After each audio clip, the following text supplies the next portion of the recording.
বিশ্বনাথ চক্রবর্তী কি মনে করেন? দেখুন, তৃণমূল মানেই চোর, তৃণমূল মানেই চোর, তৃণমূল মানে ভালো আর খারাপ হতে পারে না। মানে ওই আজকে ঋতব্রতরা আলাদা করে গোষ্ঠী তৈরি করেছে, তাই বিশ্বনাথ চক্রবর্তী বলবে যে ওরা ভালো, আর দিনের পর দিন জানি এদের অতীত কি ছিল। আমি ওই দলের মধ্যে নেই, ফলে ভালো তৃণমূল খারাপ তৃণমূল কেউ নয়। তৃণমূলের যে চোরেদের রানী একটা ছিল, চোরেদের সর্দার একটা ছিল, আর বাদ বাকিরা সবাই সৈন্য সামন্ত ছিল। দ্বিতীয় যে বিষয়টা আপনাকে বলতে চাই, দেখুন মমতা বন্দ্যোপাধ্যায় যে অন্যায়গুলো করেছে, ঐতিহাসিক অন্যায় পশ্চিমবাংলার রাজনীতিতে করেছে। বামেদের বিরুদ্ধে আমরা অনেক অভিযোগ এনেছিলাম, কিন্তু একটা দল ভাঙানোর যে রাজনৈতিক সংস্কৃতি সেটা কোনোদিন বামেরা করেনি। তৃণমূল কংগ্রেস তখনও 40% ভোট মানে আসন পঞ্চায়েত পুরসভাতে পরিচালনা করেছে, একের পর এক পুরসভা পরিচালনা করেছে।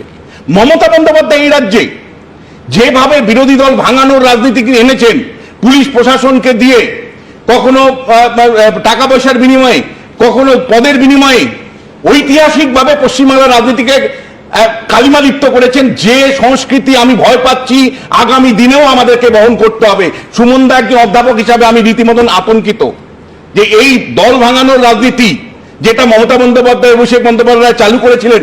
এক কংগ্রেসের একজন বিধায়ক নির্বাচিত হয়েছিল বাইরন বিশ্বাস, কিভাবে ভয় দেখিয়ে সন্তুষ্ট করে তার ব্যবসার উপর চাপ তৈরি করে তাকে দলবদল করিয়েছিল। একটা পুরসভা ছিল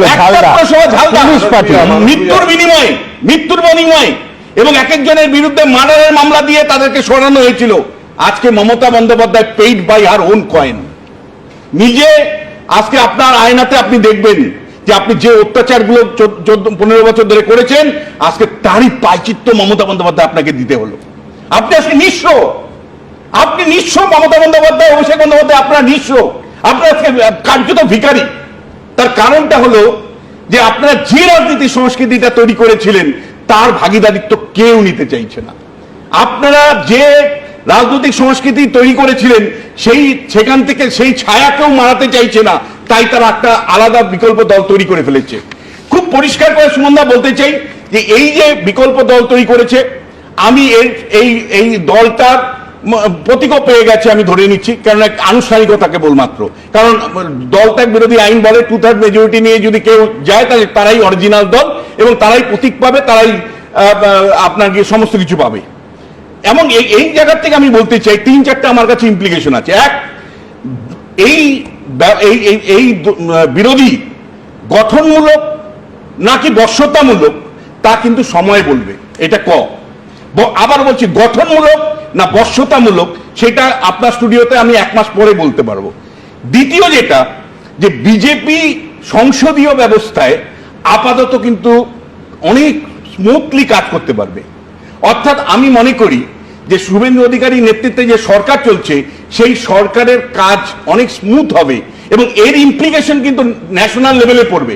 আমি পরিষ্কার আপনাকে বলছি, আজকে আপনি দেখলেন দলের বিধায়করা ভেঙে দল তৈরি করলো, আর কয়েকদিনের মধ্যে আপনি দেখবেন 22 জন এমপি, একেবারে সংখ্যাটা আপনাকে বলছি, আগের দিনও আপনাকে বলেছিলাম 22 জন এমপি তারা নরেন্দ্র মোদী সরকারকে সমর্থন করার জন্য রেডি। নরেন্দ্র মোদীরও দরকার, তার কারণ একাধিক বিল পাস করার প্রশ্ন আছে, তার মধ্যে 1 নেশন 1 ভোট বিলও আছে। দ্বিতীয় যে বিষয়টা আপনাকে বলতে চাইছি যে মমতা বন্দ্যোপাধ্যায়ের জায়গা থেকে এই নিঃসঙ্গ মমতা বন্দ্যোপাধ্যায়ের সামনে 3টে রাস্তা আছে। প্রথম যে রাস্তাটা আমি বলতে চাই যে তিনি পুরোপুরি হার স্বীকার করে পরিস্থিতির বিচার করে তিনি রাজনীতির থেকে সন্ন্যাস নিতে পারেন, যে আর মানে এটাকে উইদারিং অ্যাওয়ে যদি বলি। দ্বিতীয় যে পজিশনটা ওনার হতে পারে সেটা হলো যে একটা ইতিহাসের একটা সন্ধিক্ষণে মমতা বন্দ্যোপাধ্যায় এসেছিলেন, মানে তিনি একটা দল তৈরি করেছিলেন। 1998 সালে তিনি কংগ্রেস থেকে বেরিয়ে গিয়ে তৃণমূল কংগ্রেস করেছিলেন একটা ঐতিহাসিক সন্ধিক্ষণে, যেখানে তিনি মনে করছিলেন যে বামের বিরুদ্ধে লড়াই করতে গেলে আমার কংগ্রেস থেকে বেরিয়ে আলাদাভাবে লড়াই করতে হবে।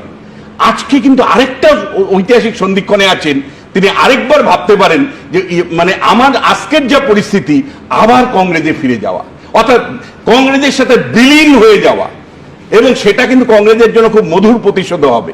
থার্ড যে বিষয়টা আমি বলবো যে তৃণমূল মানে মমতা বন্দ্যোপাধ্যায় এমন মানে 71-72 বছর বয়স, 15 বছরের লেগেসি, অন্যায় অবিচার অত্যাচারের লেগেসি নিয়ে চলছে।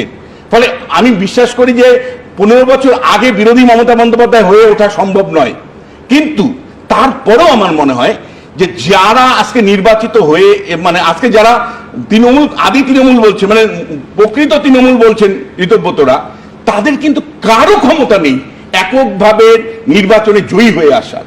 ফলে শেষ পর্যন্ত যদি তৃণমূল কংগ্রেস 5% ভোটও পায়, সেটা মমতা বন্দ্যোপাধ্যায়ের ক্যারিসমাতে পাবে, ঋতব্রত ক্যারিসমাতে পাবে না।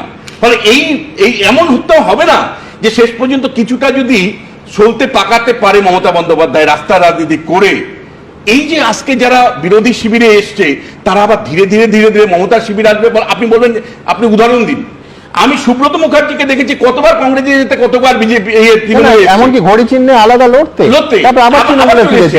আপনি সৌগত রায়ের কথা ভাবুন, মমতা বন্দ্যোপাধ্যায়ের সময় যা তা বলেছে, কংগ্রেসে ফিরে গেছে সোমেন মিত্র একদম। ফলে মমতা বন্দ্যোপাধ্যায়ের রাজনীতিতে শেষ পর্যন্ত এই আজকে যারা বীর দর্পে সাংবাদিক সম্মেলন করছেন, মানে প্রকৃত দল বলছেন, মানুষের সমর্থন যদি কিছুটা মমতা পায় তখন সুর করে আপনারা চলে আসবেন না তো। এবং ফাইনাল একটা কথা আমি বলতে চাই, সেটা হলো যে দেখুন সুমনদা, আমি ব্যক্তিগতভাবে মনে করি যে হাউসে একটা স্ট্রং অপোজিশন থাকা দরকার, নির্ভেজাল অপোজিশন থাকা দরকার, কোনো সেটিং অপোজিশন ডেমোক্রেসির জন্য কাম্য। একদম গণতন্ত্র